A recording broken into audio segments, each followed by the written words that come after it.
Part 1. You will hear a woman phoning the local council about an abandoned vehicle. First, you have some time to look at questions 1 to 6.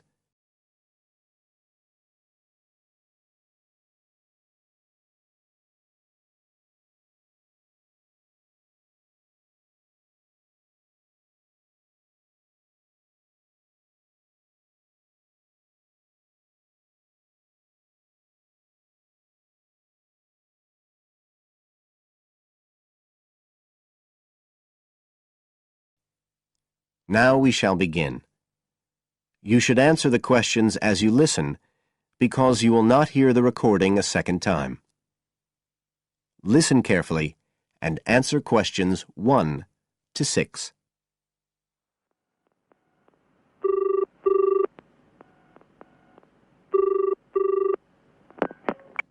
Environmental Health Department, Paul speaking.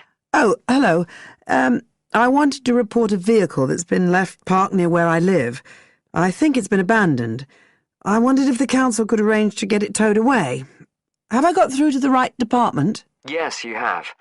If I could just take a few details. Your name, please? Mrs. Shepherd. Thank you. It's not my vehicle, though. I just thought someone ought to report it. No, that's fine. What I need to do is take some details first, then we can decide what to do about the problem. Oh, I see. So the next thing I need to know is your address. Right, it's 41 Lower Green Street, Yes? Barrowdale. And the postcode's WH4 5JP. Fine. And if I could just ask for a telephone number. It's 01778 552387. I'm out quite a lot, but you can just leave a message on the answer phone if you need to. Or I could give you my mobile number. That's all right, don't worry. Now, could you tell me a little more about this vehicle? You say it's been abandoned. Well, it certainly looks like it. Can you give me an idea of where it is? Yes, it's near the main road that goes through Barrowdale. Is that the A69?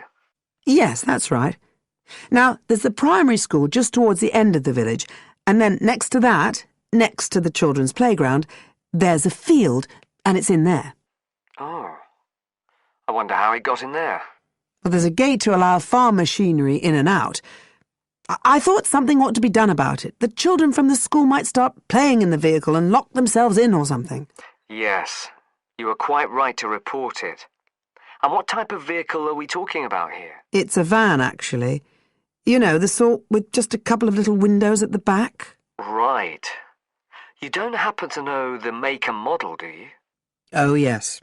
I went and had a look and got all the details. I thought you might need them.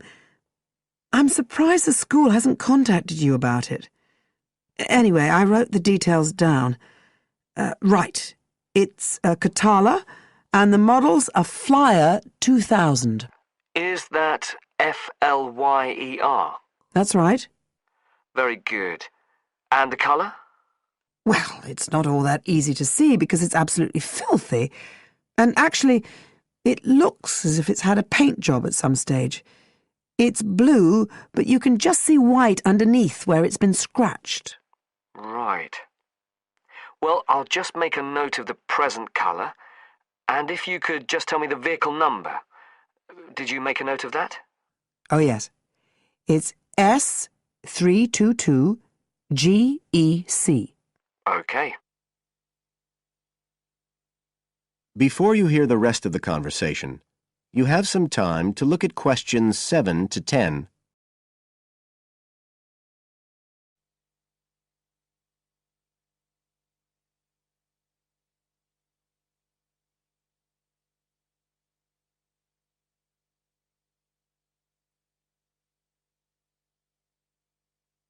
Now listen and answer questions 7 to 10.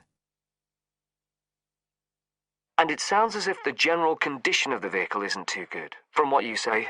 No, it's pretty poor. It wouldn't be drivable. It's got a flat tyre and there's a crack in the windscreen. I reckon someone just wanted to get rid of it. That's usually the way. It's been there for nearly a week. No, it must be 8 days. I remember it was a Sunday morning when I noticed it. It wasn't there the day before. I walk past it most days on the way to the shops. I'd have thought the school would have reported it. Does the field actually belong to the school? No, it's part of Hill Farm Estate. Right. I'll just make a note of that. And I don't suppose you have any information about who might own the vehicle? No, I've no idea. So what will you do now? Well, we'll come and have a look and see if we can trace the owner. And if we can't, the vehicle will be removed as rapidly as the law permits. It could be anything up to 20 days. One thing I should say, I'm quite sure this doesn't belong to anyone round here. I'd definitely recognise it if it was from someone who lived here. So you don't think it was anyone local? Right.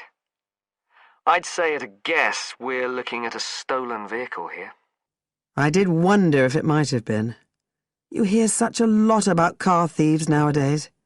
Well, we certainly will be looking into that possibility. Anyway, thank you for contacting us, Mrs. Shefford, and we'll keep you informed of what happens. Right. Thank you very much. Goodbye. Goodbye.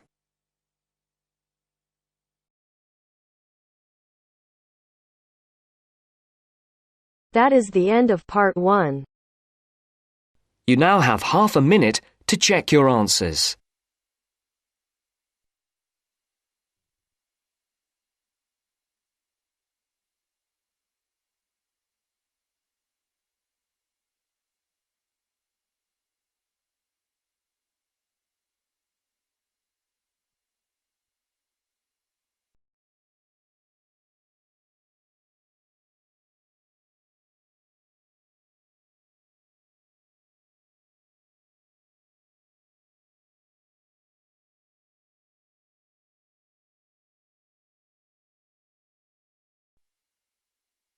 Now turns to part 2. Part 2. You will hear a conversation between an IELTS candidate and an IELTS administrator. First, you have some time to look at questions 11 to 15.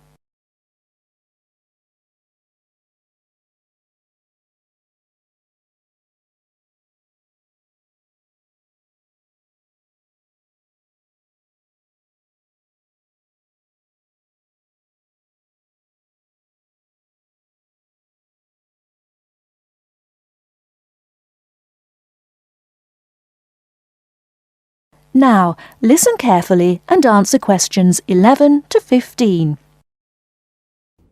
Good afternoon. I'm applying for a master's program at the University of Exeter in the UK.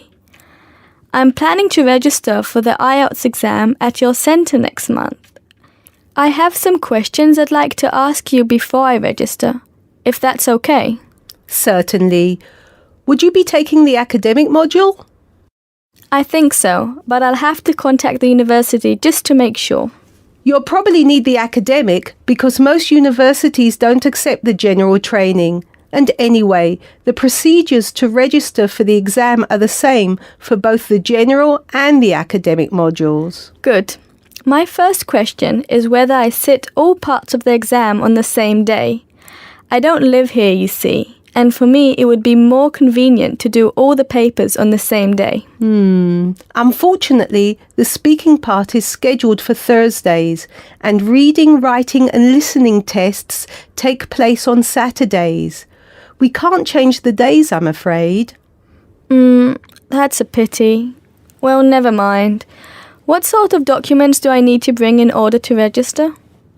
You'll have to fill in the IELTS application form and bring an ID, a copy of your ID, and 2 passport-size photos on a white background. Will any ID do? We only accept original passports and national IDs. That's good to know. Did you say that reading, writing and listening are scheduled for Saturday? That's right. Will I get a break in between the papers? I'm afraid there aren't any breaks between the papers. Each paper takes an hour to complete, so it's 3 hours straight through. You'll first do listening, and then reading, followed by the writing test. This is a standard requirement from Cambridge. Before you hear the rest of the talk, you have some time to look at questions 16 to 20.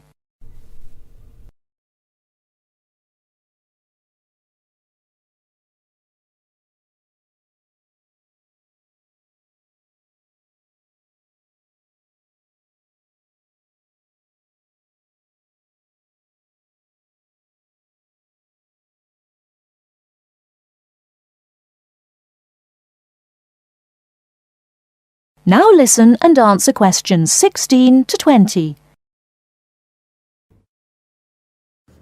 Okay, and how soon after the test can I pick up my results? It takes 13 calendar days for the results to be processed. Can you let me know how much it is and the form of payment?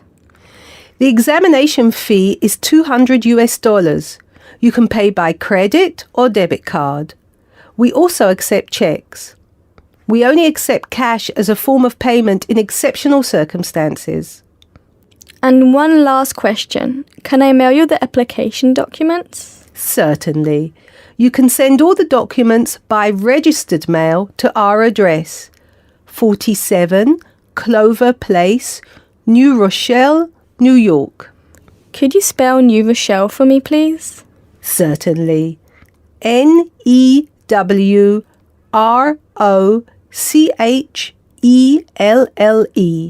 Could I have the zip code as well? Sure. Our zip code is 10806. Thanks. You can also email us at inquiry@examsmail.com or phone us at 325-9082. I think that's all. Thank you very much for all the information. Bye. You're welcome. Goodbye. That is the end of part 2. You now have half a minute to check your answers.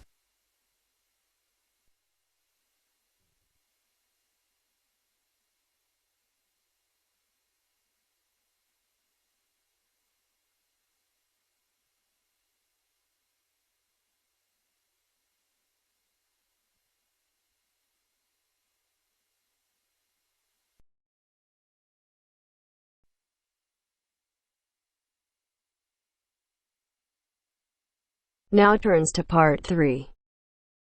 Part 3. You'll hear a woman calling Laverton Arts Centre for some information. First, you have some time to look at questions 21 to 26.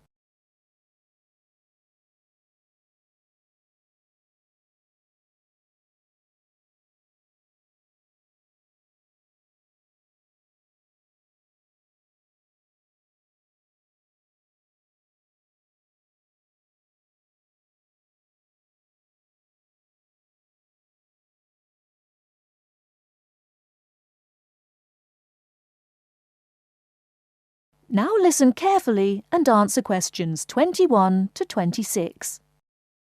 Laverton Arts Centre. How can I help you? Hello.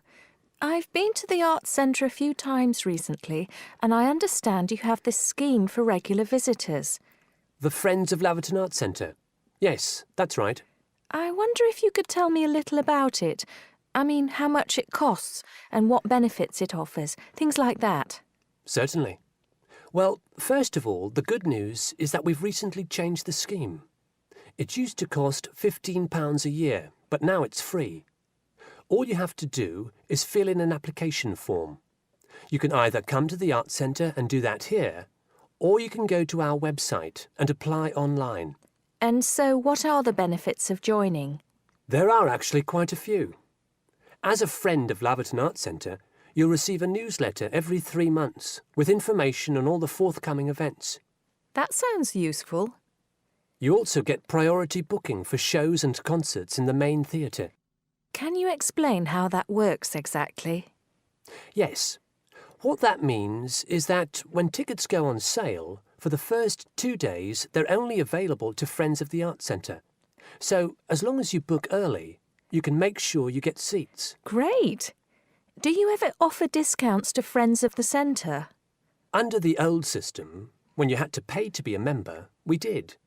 Under the new system, there won't be any discounts for shows in the main theatre or films at the Arts Cinema. Having said that, we will be offering some discounts to members for performances in the small theatre. There'll be information about this in each issue of the newsletter. I suppose I can find that information online as well, can I? Absolutely. Actually, we're redoing our website at the moment. Right now, there actually isn't a special section for Friends of the Arts Centre on the website. Once the site's been redesigned, there will be. You'll be able to put in your username and password and enter a special section just for you. It sounds excellent. Are there any requirements, though? I mean, as a member, do I have to do anything? Yes, sorry, I forgot to mention that. There are no formal requirements at all, though obviously we have this scheme to encourage people to attend events here regularly. So we ask that you attend at least 4 events a year, whatever they are, if you possibly can. Nobody's going to count, though, and it's totally up to you. That sounds fair enough.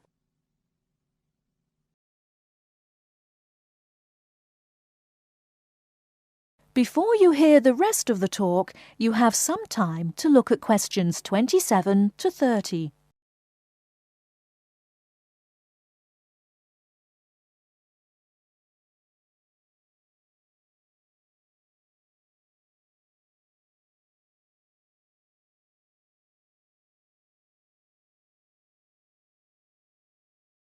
Now listen and answer questions 27 to 30.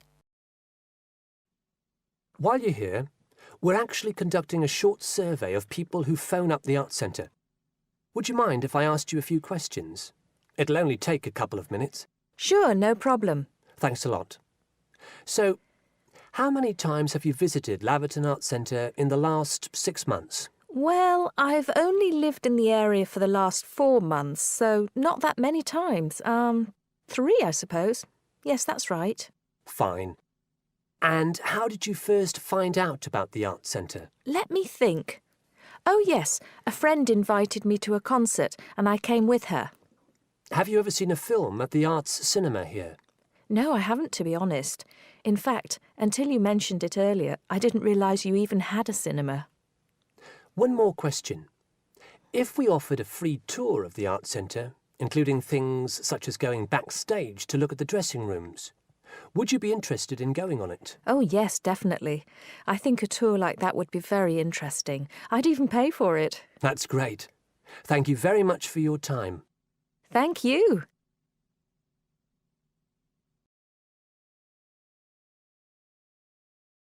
That is the end of part 3. You now have half a minute to check your answers.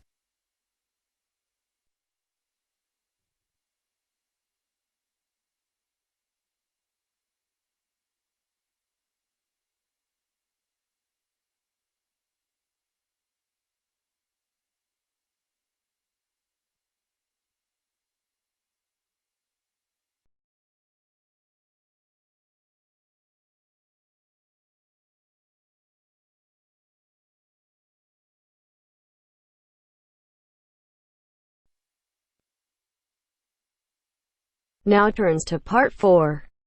Part 4. I've asked you here just to remind you about this Friday's field trip. First, you have some time to look at questions 31 to 40.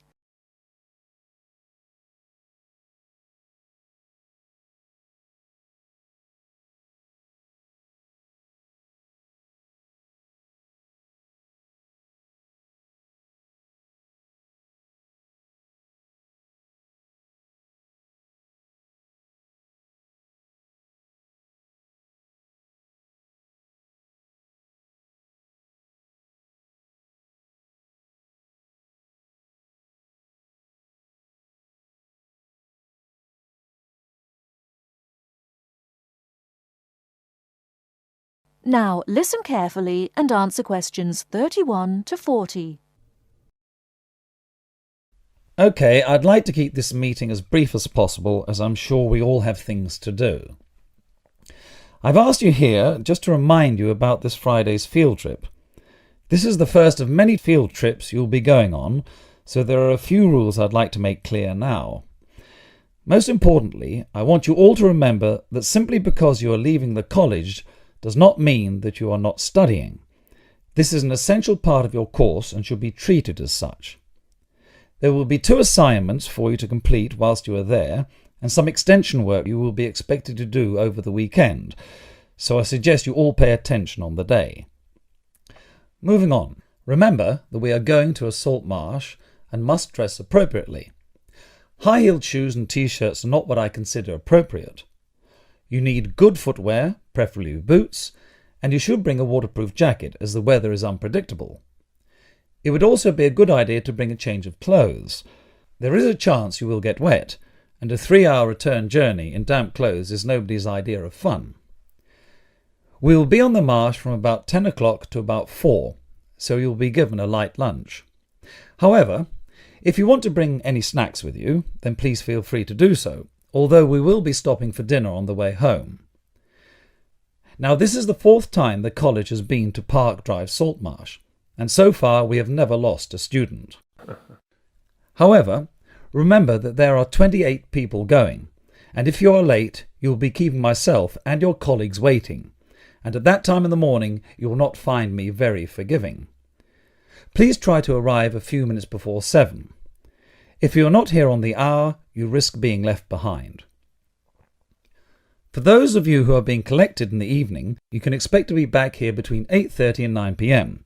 But do warn whoever may be coming for you that the traffic is unpredictable and it may well be later. Before you go, I'll hand out your assignment papers and briefly explain what you have to do. Now, on the first page, all you are required to do is identify the flora and fauna on the page and find an example in the salt marsh. As I told you on Monday, you will need a camera for this. I recommend one of those disposable cameras rather than something more valuable, as the marsh can get very dirty. Now on page 2, you'll be looking more at the bird life on the marsh. You should be able to see what you have to do for this assignment, but there will be plenty of time on the way there to ask any other questions. Well, we'll stop there and I'll see you all on Friday morning. Oh, before you go, just a word of caution. The plants are there to be seen and photographed only. Remember that this is a protected site and we will have to get permission for this trip. If there are any problems, we may not be allowed to go again, and you will be spoiling the opportunity for other students. Okay, if you have any questions, come and see me later today or tomorrow. That is the end of part 4. You now have half a minute to check your answers.